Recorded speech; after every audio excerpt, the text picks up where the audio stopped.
অবৈধভাবে ইউরোপ যাওয়ার সময় লিবিয়ায় নৌকাডুবিতে নিহত ২০ জনের মধ্যে ২ জনের পরিচয় মিলেছে মাদারীপুরে। ৮ জনের খোঁজ পায়নি পরিবার।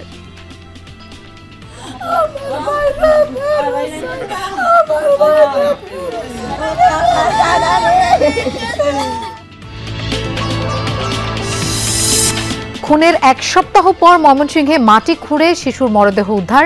ভ্যান গাড়ি ছিনিয়ে নিতেই হত্যা করা হয় রিফাতকে, বলছে পুলিশ।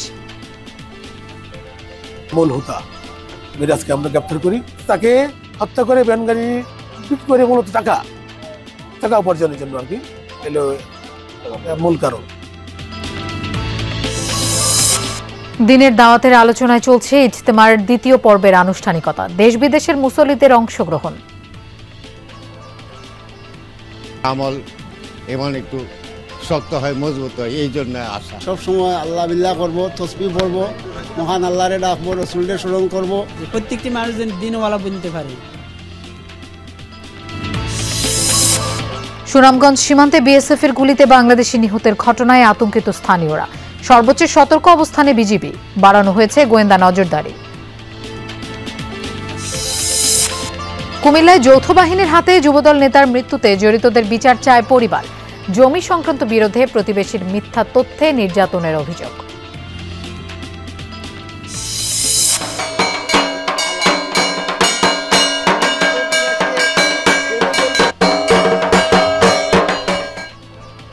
বিদ্যা সুন্দরের দেবী সরস্বতীর সামনে শিশুদের হাতে খড়ি।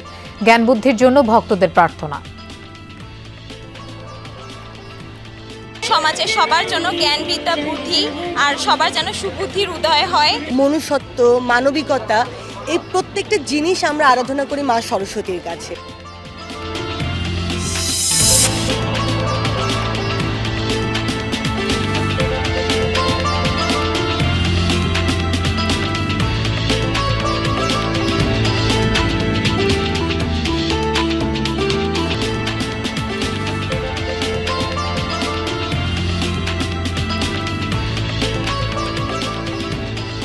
শুভেচ্ছা, আমন্ত্রণ বিরতিহীন সংবাদ সারা দেশের আয়োজনে। আপনাদের সঙ্গে থাকছি আমি মৌসুমী আহমেদ লোপা। এতক্ষণ শিরোনাম দেখছিলেন। অবৈধভাবে ইউরোপ যাওয়ার পথে লিবিয়া উপকূলে নৌকাডুবিতে নিহত ২০ জনের মধ্যে ২ জনের পরিচয় শনাক্ত করেছে পরিবার। তাদের বাড়ি মাদারীপুর রাজৈরের গোবিন্দপুরে। পরিবার জানায়, ইনসান শেখ ও আবুল বাশার কয়েক মাস আগে দালালের মাধ্যমে ইউরোপ যাওয়ার উদ্দেশ্যে বাড়ি ছাড়েন। প্রথমে তাদের নেওয়া হয় লিবিয়ায়, সেখান থেকে তাদেরকে সমুদ্রপথে ইউরোপে নেয়ার কথা ছিল। গত ২৫ জানুয়ারি নৌকাযুগে রওনা হন তারা। এরপর থেকে তাদের কোনো খবর পাওয়া যাচ্ছিল না। পরবর্তীতে উপকূলে ২০ জনের মরদেহ ভেসে আসলে দালালরা নিশ্চিত করে নৌকাডুবির ঘটনা।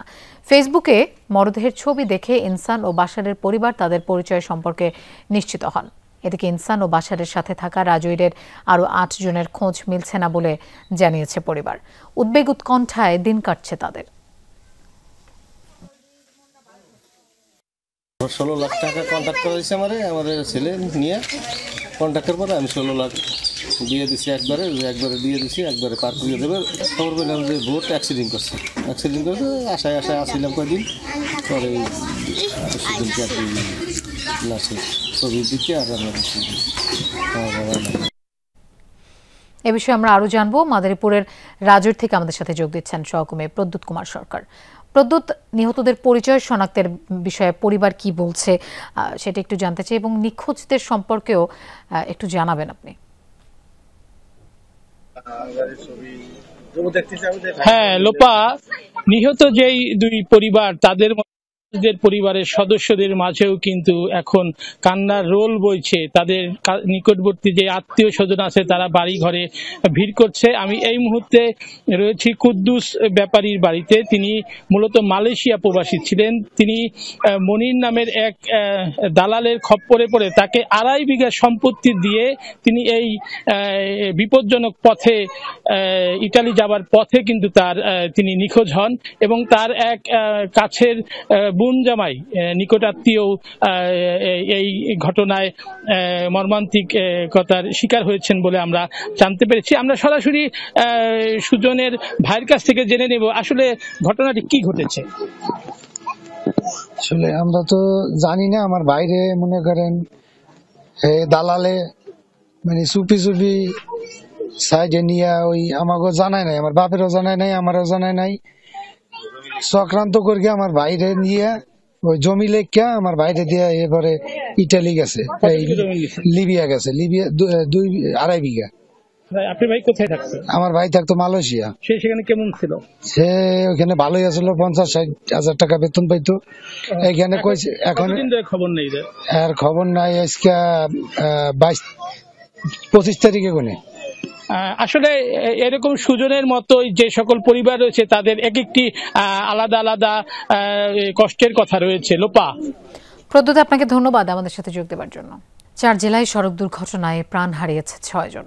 মাদারীপুরের শিবচরেই 2 জনের মৃত্যু হয়েছে। ভোরে ঢাকা ভাঙা এক্সপ্রেসওয়েতে এই দুর্ঘটনা ঘটে। পুলিশ জানায় ঢাকাগামী একটি পিকআপ মুন্সিবাজার এলাকায় আসলে অজ্ঞাত একটি গাড়ির ধাক্কায় নিয়ন্ত্রণ হারায়। পরে রাস্তার পাশে পড়ে যায় পিকআপটি।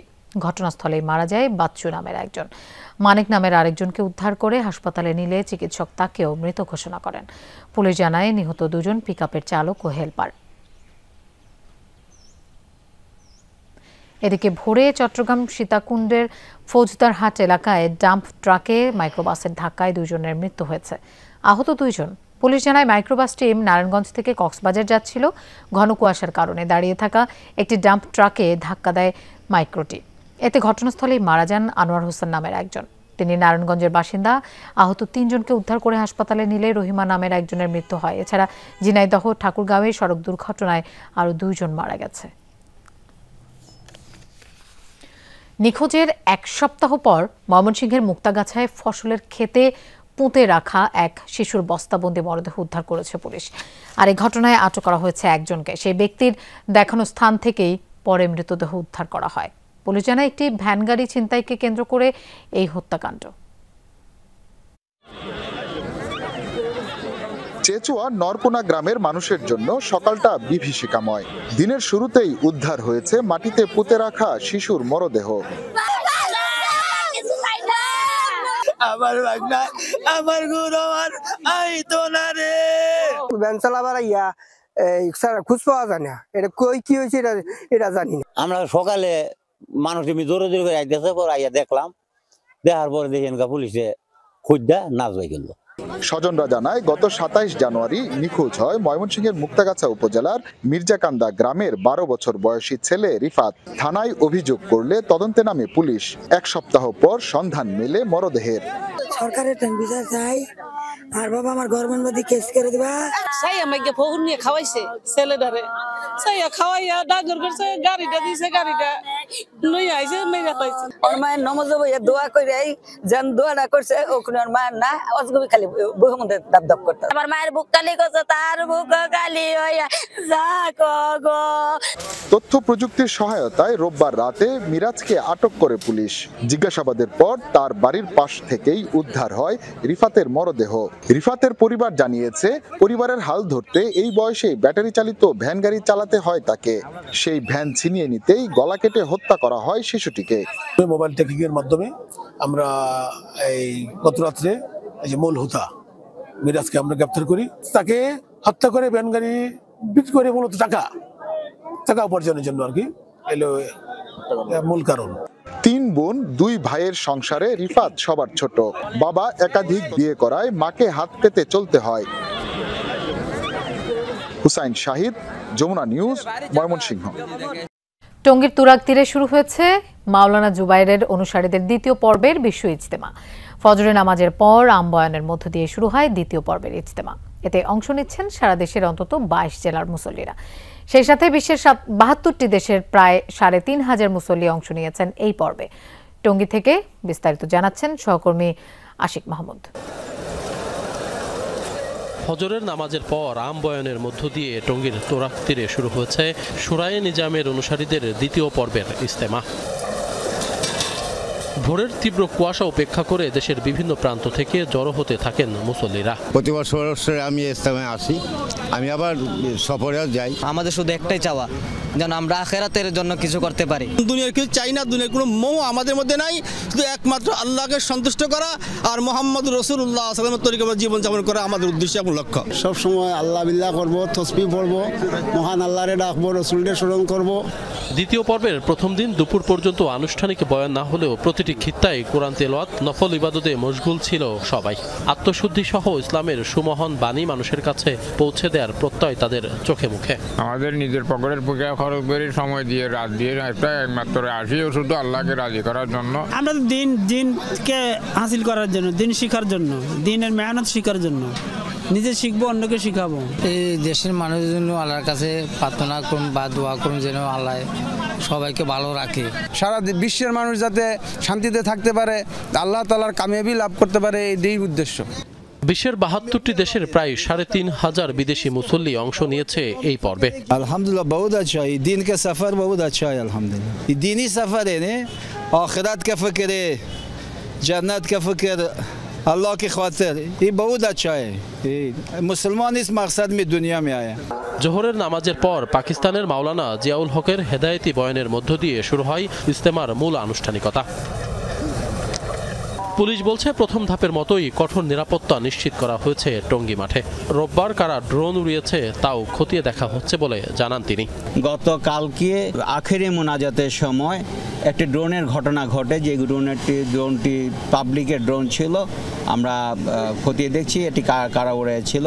এই ড্রোনটি কোনো একটি বেলুনের সাথে বেঁধে ফুটে যায়, বেলুনগুলি ফুটে যায়, জনগণ আতঙ্ক হয় এবং ছোটাছুটি করে ব্যথা পেয়েছে। আগামী 5 ফেব্রুয়ারি আখেরি মোনাজাতের মধ্য দিয়ে শেষ হবে মাওলানা জুবায়েরপন্থীদের দ্বিতীয় পর্বের আনুষ্ঠানিকতা। টঙ্গীর এই তুরাগ তীরে প্রতি বছর 2 পর্বে অনুষ্ঠিত হয় বিশ্ব ইজতেমা। তবে বেশ কিছু কারণে এবছরের বিশ্ব ইজতেমা অনুষ্ঠিত হচ্ছে 3 পর্বে।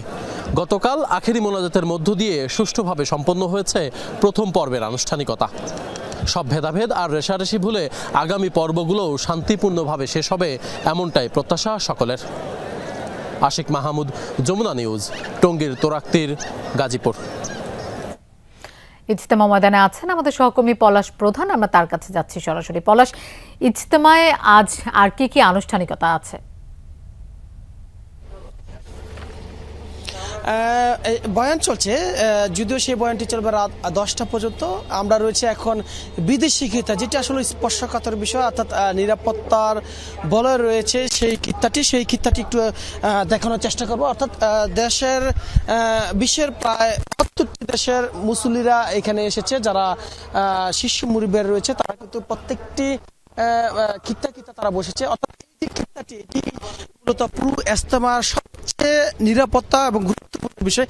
এখানে কিন্তু 5 স্তরের যে নিরাপত্তা বলয়, সেই নিরাপত্তা বলয় রয়েছে। এখান থেকেই মূলত যারা শীর্ষ মুরব্বী রয়েছে তারাই মূলত এখান থেকে বয়ান করবে। প্রত্যেকটি ঘন্টায় যারা বয়ান রয়েছে নির্ধারিত টাইম অনুযায়ী, সেই টাইম অনুযায়ী কিন্তু এখান থেকে আসলে এই শীর্ষ মুরব্বীরা যারা রয়েছে তারাই মূলত এখান থেকে গিয়ে আসলে বয়ান করে। সেটি এখনো বয়ান চলছে। এখন বয়ান করছে পাকিস্তানি যে মাওলানা, তিনি মূলত বয়ান করছে। এই বয়ান চলবে মাগরিব পর্যন্ত। মাগরিবের পর আবারও নির্ধারিত যে শীর্ষ মুরব্বী রয়েছে তারা সেটি বয়ান করবে। সেই বয়ান চলবে রাত 10টা পর্যন্ত। এটি শেষ করে ঠিক আগামীকাল শনিবার ঠিক ফজরের পর থেকে টানা বয়ান চলবে রাত 10টা পর্যন্ত। সেটি শেষ করে আগামী রবিবার ঠিক 9টা থেকে 10টার মধ্যে আখিরি মোনাজাত শেষ করে যারা জুবায়ের অনুসারী রয়েছে তাদের এই প্রথম পর্বের প্রথম ধাপ এবং দ্বিতীয় ধাপ আনুষ্ঠানিকভাবে শেষ হবে। সেটি শেষ করে আগামী ফেব্রুয়ারি 14, 15, 16 সেটি আবার মাওলানা 7 অনুসারী যারা রয়েছে, সেই 7 অনুসারী যারা রয়েছে তাদের সেটি অনুষ্ঠিত হওয়ার সম্ভাবনা রয়েছে। সেটি এখনো ঊর্ধ্বতন যারা রয়েছে তাদের সাথে আলোচনা চলছে। সেটি হওয়া যদিও সময় রয়েছে, সেটি আলোচনা করেই মূলত আনুষ্ঠানিকতার নির্ধারিত যে সময় রয়েছে সেটি হওয়ার সম্ভাবনা আছে। পলাশ, আপনাকে ধন্যবাদ আমাদের সাথে যোগ দেওয়ার জন্য। এমন একটি নির্বাচন প্রয়োজন যেখানে স্বস্তিতে ভোট দিতে পারবেন ভোটাররা, এমনটাই বলেছেন জামায়াতে ইসলামের আমির ডাক্তার শফিকুর রহমান। গেল বছরের বন্যায় ক্ষতিগ্রস্ত ফেনীর বল্লার মুখ বাঁধ পরিদর্শনে গিয়ে তিনি বলেন, মুহুরী নদীতে স্থায়ী বাঁধ নির্মাণের দাবি দীর্ঘদিনের। এই দাবি পূরণ করা উচিত। ন্যূনতম সংস্কারের আগে নির্বাচনের পরিবেশ তৈরি হবে না বলেও মন্তব্য করেন জামায়াতের আমির। সুষ্ঠু নির্বাচনের পরিবেশ তৈরি না হওয়া পর্যন্ত সবাইকে ধৈর্য ধরার আহ্বান জানান তিনি। এ সময় জামায়াতের বিভিন্ন স্তরের নেতাকর্মীরা উপস্থিত ছিলেন। এমন একটা নির্বাচন এই জাতির পাওয়া প্রয়োজন, যে নির্বাচনে আসলে স্বাচ্ছন্দ্যের সাথে প্রত্যেকটি ভোটার তার ভোট দিতে পারবে, আর প্রত্যেকটি প্রাপ্তবয়স্ক মানুষের ভোটও নিশ্চিত হবে, সেটা দেশে এবং প্রবাসে।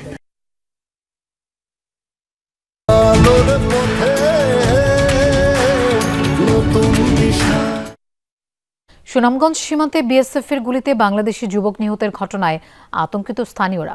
সর্বোচ্চ সতর্ক অবস্থানে ২৮ বিজিবি। সীমান্ত সুরক্ষায় বৃদ্ধি করা হয়েছে জনবল, বাড়ানো হয়েছে গোয়েন্দা নজরদারি। গেল কয়েকদিনে বিজিবির হাতে আটকও হয়েছেন বেশ কয়েকজন বাংলাদেশি নাগরিক।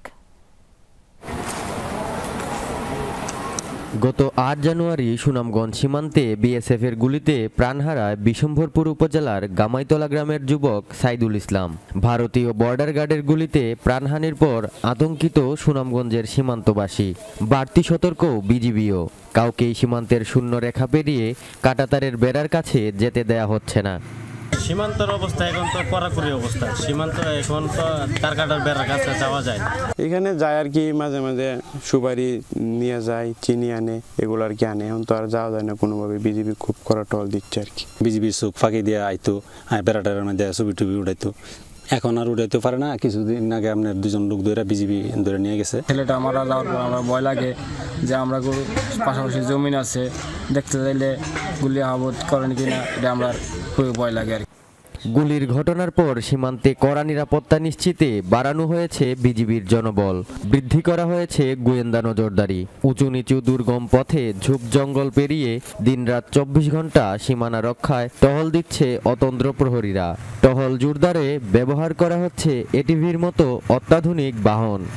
কিছুদিন আগে সীমান্ত এলাকায় একটা গুলির খবর পাইছি। তারপর থেকে আমাদের সিও সাহেবের নির্দেশে আমরা সীমান্ত এলাকায় 24 ঘন্টা টহল জোরদার করছি, এবং যাতে অবৈধভাবে কেউ সীমান্তে তারকাটার পাশে আশপাশে না যেতে পারে আমরা খুব নজরদারি এবং নিজেরা টহল তৎপরতা বৃদ্ধি করছি। নানা প্রতিকূলতার মধ্যে যে কোনো দুর্ঘটনা এড়াতে সীমান্তে কঠোর পদক্ষেপ গ্রহণ করা হয়েছে, জানান ব্যাটালিয়ন অধিনায়ক। বর্ডার গার্ড বাংলাদেশ সীমান্ত সুরক্ষা, চোরাচালান দমন এবং অবৈধ অনুপ্রবেশ রোধকল্পে এখন সর্বোচ্চ সতর্ক অবস্থানে রয়েছে। গুলিবিদ্ধ হয়ে প্রাণ যাওয়ার ঘটনার পর আতঙ্কে সীমান্তবাসী। তাই অনাকাঙ্ক্ষিত দুর্ঘটনা এড়াতে সবাইকে সচেতন থাকার আহ্বান বিজিবির। সুহানুর রহমান সুহান, যমুনা নিউজ, সুনামগঞ্জ। গোপালগঞ্জে পুলিশের উপর হামলার ঘটনায় মামলা হয়েছে। পুলিশ বাদী হয়ে 175 জনের নাম উল্লেখ এবং 300 জনকে অজ্ঞাত উল্লেখ করে মামলা করেছে। গতকাল সন্ধ্যায় হামলায় টুঙ্গিপাড়া থানার 5 পুলিশ সদস্য আহত হওয়ার পর থেকে থমথমে পরিস্থিতি বিরাজ করছে। ঘটনার পর থেকে এলাকায় সেনাবাহিনী টহল দিচ্ছে। গ্রেফতারের ভয়ে এলাকা পুরুষ শূন্য। গতকাল টুঙ্গিপাড়ায় লিফলেট বিতরণের সময় পুলিশ এক দোকানদারকে আটক করলে দেখা দেয় উত্তেজনা। এক পর্যায়ে স্থানীয় আওয়ামী লীগ নেতাকর্মীরা তাকে পুলিশের কাছ থেকে ছিনিয়ে নেয়। হামলায় আহত হন 5 পুলিশ সদস্য। ভাঙচুর করা হয় পুলিশের গাড়ি।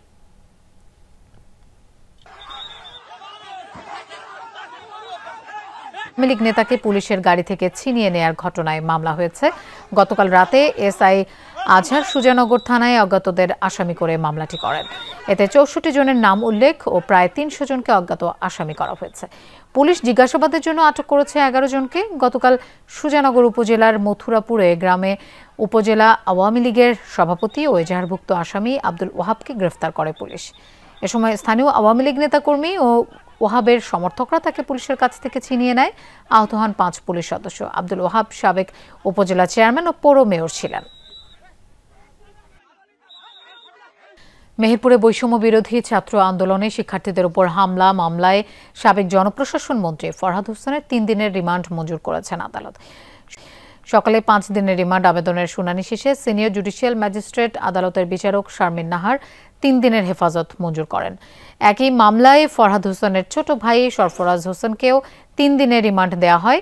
এছাড়া অন্য আরেকটি মামলায় ফরহাদ হোসেনের ভগ্নিপতি আব্দুস সামাদের 2 দিনের পুলিশি হেফাজত মঞ্জুর করেন আদালত। এদিকে শুনানির সময় আদালত প্রাঙ্গণে বিক্ষোভ করে বৈষম্য বিরোধী ছাত্র আন্দোলন ও বিএনপি নেতাকর্মীরা। পঞ্চগড়ের তেঁতুলিয়ায় বাংলাদেশ ভারত সীমান্ত ঘেঁষা নদী মহানন্দা। যুগের পর যুগ ধরে এই নদী থেকে পাথর ও বালু উত্তোলন করেই চলে পার্শ্ববর্তী এলাকার মানুষের জীবিকা। তবে কয়েক বছর ধরেই আর আগের মতো মিলছে না পাথর। সেই সাথে পাথর উত্তোলনের জন্য সময়ও বেঁধে দেওয়া হয়েছে। বিকল্প আয়ের কোনো উৎস না থাকায় ভবিষ্যৎ নিয়ে শঙ্কায় পাথর শ্রমিকরা। সুদূর হিমালয় থেকে ভারতের বুক চিরে বাংলাদেশে প্রবেশ করেছে মহানন্দা নদী। সর্বোত্তরে জেলা পঞ্চগড়ের বাংলাবান্ধা হতে তেঁতুলিয়া পর্যন্ত প্রায় 28 কিলোমিটার জুড়ে রয়েছে নদীটি।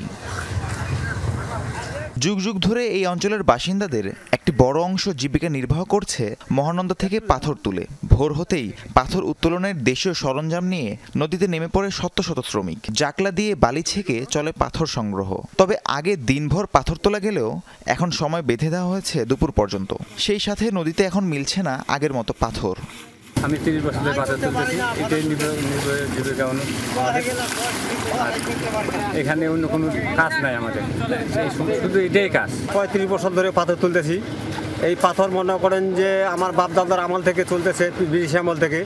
তখন পাথর নদীতে অনেক বেশি ছিল, এখন পাথর নাই, লোক সংখ্যা বেশি, কাজ নাই অন্য জায়গায়। এখন আয় যে হচ্ছে তা মোটামুটি দিনের সাথে পাল্লা দেওয়া খুব কঠিন হচ্ছে।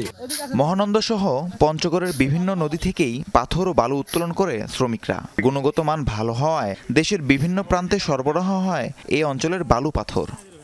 এখান থেকে আমরা বালু উত্তোলন করি, পাথর আসে। এই পাথরটা আমাদের টিকসই খুব সুন্দর, মজবুত।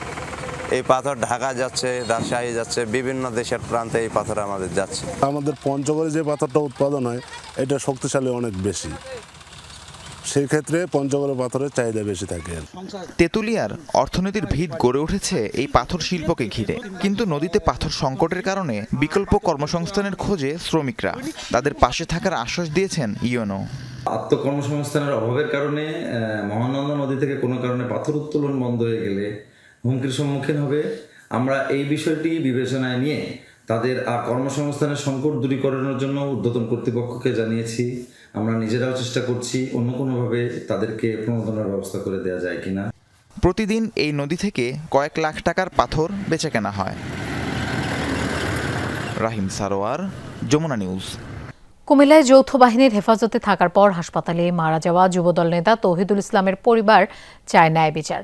সেনাবাহিনীর পক্ষ থেকে সেই আশ্বাসও দেওয়া হয়েছে। স্বজনদের অভিযোগ, জমি সংক্রান্ত বিরোধের জেরে প্রতিবেশী পরিবার যৌথ বাহিনীর কাছে তৌহিদুলের বিরুদ্ধে মিথ্যা তথ্য দেয়। তাদেরকেও আইনের আওতায় আনার দাবি স্বজনদের। 3 বছরের হুমায়রা এখনো জানে না তার বাবা আর কখনো বাড়ি ফিরবে না। কঠিন এই সত্যটা বোঝার বয়সটুকু হয়নি তার। চাকরি সূত্রে চট্টগ্রাম থাকতেন যুবদল নেতা তৌহিদুল। 4 সন্তান অপেক্ষায় থাকতো কখন বাড়ি ফিরবে বাবা, পূরণ হবে তাদের সব আবদার। তৌহিদুলের মৃত্যুতে অসীম শূন্যতা পরিবারটিতে। তাকে আটক করে নেয়ার মুহূর্তের স্মৃতিটুকু তাড়িয়ে ফিরছে স্ত্রী ইয়াসমিন নাহারকে। একটু দেখাইও নিল না, একটু কথা বলার সুযোগ দেয় নাই। এর আগে দিয়েও বলছিল সন্তানকে দেখতে, তাও দেখতে দেয়নি। 1 গ্লাস পানি খাইতে চাইছে, তারপরও পানিটা পর্যন্ত খাইতে দেয়নি। পরিবার বলছে প্রতিবেশীর সাথে তাদের দীর্ঘদিন ধরে জমি নিয়ে বিরোধ চলছে। এরই জেরে যুবদল নেতা তৌহিদুলের কাছে অবৈধ অস্ত্র থাকার মিথ্যা তথ্য দেওয়া হয় যৌথ বাহিনীর কাছে। এজন্য প্রতিবেশী সাইফুল সহ কয়েকজনকে দোষছেন স্বজনরা। এ বিষয়ে জানতে সাইফুলদের বাড়িতে গিয়ে তাদের পাওয়া যায়নি। যার সাথে জমি নিয়ে একটু বিরোধ, তারা বলছে একটা পড়ছে আরও লাশ পড়বে, আরও 4টা পড়বে। আমরা 6 ভাইয়ের ভিতরে 1 ভাই তো নিয়ে নিছে, আরও 4টা মিলে শেষ করে ফেলবে। সাইফুল তো এখন পর্যন্ত প্রত্যক্ষদর্শীর বর্ণনা মতে সে ছিল। আইন শৃঙ্খলা বাহিনী কি স্টেপ নিল তার বিরুদ্ধে, এটা আমরা জানতে পারিনি। ন্যায় বিচারের জন্য সেনাবাহিনীর প্রতি আস্থা রাখছে পরিবারটি। দৃষ্টান্তমূলক বিচার দেখতে চান বিএনপি ও সহযোগী সংগঠনের নেতৃবৃন্দ ও বৈষম্য বিরোধী ছাত্র আন্দোলনও। সেনাবাহিনী আমাদেরকে আশ্বস্ত করছে তারা বিচার করবে। তারা আমাদেরকে একটু সময় চাইছে, 4-5 দিন অপেক্ষা করতে বলছে। তা আমরাও আসলে দেখতে চাচ্ছি ওনারা কি পদক্ষেপ নিচ্ছে। সেনাবাহিনীর কাছে কেউ একজন ভুল তথ্য দিয়েছে। এই ভুল তথ্যের পিছনে আমরা ভালো করেই জানি এটার পিছনে অবশ্যই আওয়ামী কোনো অপশক্তি জড়িত আছে। সেনাবাহিনীর পাশে যারা সিভিল ড্রেস পরেছিল, এই সিভিল ড্রেস পরে যারা ছিল তারা কারা, তাদেরকে দ্রুতই আপনার খুঁজে বের করা এবং খুব ইমিডিয়েট একটা অ্যাকশন নেওয়া। পরিবার জানায় অবৈধ অস্ত্র রাখার অভিযোগে গত 31 জানুয়ারি রাতে কুমিল্লা সদরের নিজ বাড়ি থেকে যৌথ বাহিনীর গাড়িতে তুলে নিয়ে যাওয়া হয় পাঁচথুবি ইউনিয়ন যুবদলের আহ্বায়ক তৌহিদুল ইসলামকে। পরদিন গুমতি নদীর বেড়িবাঁধ থেকে আহত অবস্থায় উদ্ধার করে হাসপাতালে নেওয়া হলে চিকিৎসক তাকে মৃত ঘোষণা করেন। এই ঘটনায় সংশ্লিষ্ট সেনা ক্যাম্পের কমান্ডারকে প্রত্যাহার ও তদন্তে উচ্চ পদস্থ কমিটি গঠন করা হয়েছে বলে জানিয়েছে আইএসপিআর। খোকন চৌধুরী, যমুনা নিউজ, কুমিল্লা। কুমিল্লায় আলাদা স্থান থেকে দুটি মরদেহ উদ্ধার করেছে পুলিশ।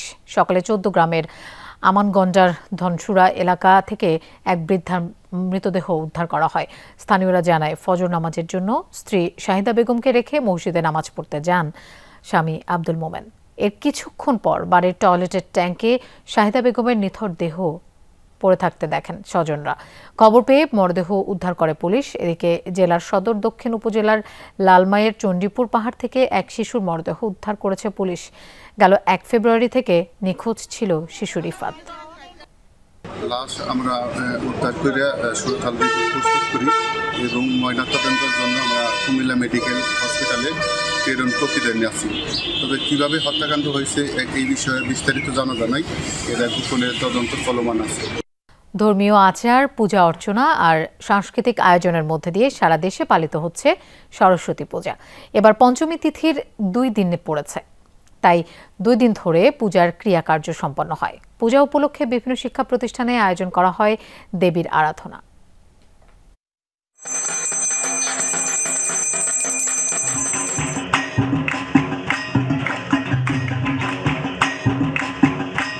পুরাণ মতে বিদ্যার দেবী সরস্বতী আসেন মাঘ মাসের শুক্লা পঞ্চমী তিথিতে। তিথি মেনে মন্ত্রপাঠ শেষে দেয়া হয় অঞ্জলি।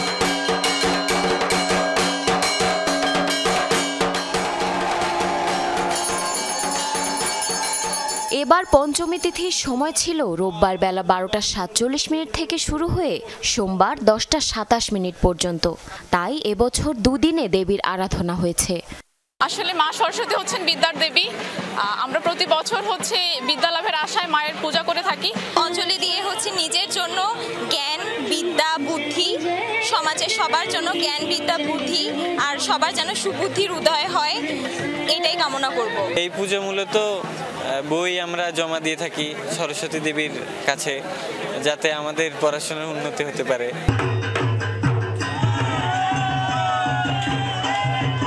বিভিন্ন মন্দির, মণ্ডপ, শিক্ষা প্রতিষ্ঠান ও পাড়া মহল্লায় ঘটা করে পূজিত হয় বিনা পানি। ভক্তদের মতে দেবী সরস্বতী বিদ্যা, বুদ্ধি, জ্ঞান, সৌন্দর্য ও সুরের বরদানকারী। তাই তার কাছে প্রার্থনা করেন ভক্ত অনুসারীরা। ভগবানের কাছে প্রার্থনা করি যাতে আমি ভালো করে পড়াশোনা করতে পারি। মায়ের কাছে আমি এই প্রার্থনা করি যেন আমি আমার সামনের জীবন খুব ভালোভাবে অতিক্রান্ত করতে পারি। আমরা চাই আগামীতে সুখী সুন্দর একটা বাংলাদেশ বিনির্মাণের জন্য, যেখানে সকল ধর্ম বর্ণ নির্বিশেষে সবাই একত্রে বসবাস করতে পারে।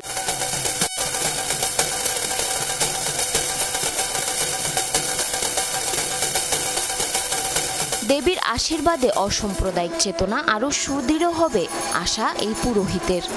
সরস্বতী দেবী পরাবিদ্যা এবং অপরাবিদ্যা উভয়ই দান করে থাকে। আমাদের পরাবিদ্যা জাগতিক বিষয় সম্পর্কে আমরা জেনে থাকি, জাগতিক সুখ সমৃদ্ধি সম্পর্কে আমরা ধারণা পাই, এবং অপরাবিদ্যা যার মাধ্যমে আমরা পারমার্থিক জ্ঞান লাভ করতে পারি, গীতা, ভাগবত, চৈতন্য চরিতামৃত, বেদ ইত্যাদি। খুলনায় শতকণ্ঠে গীতা পাঠ, হোমযজ্ঞ ও শিশুদের হাতে খড়ি হয়েছে। এছাড়া চট্টগ্রাম, রাজশাহী, বরিশাল সহ বিভিন্ন জেলায় নির্ধারিত তিথিতে সরস্বতী পূজা অনুষ্ঠিত হয়।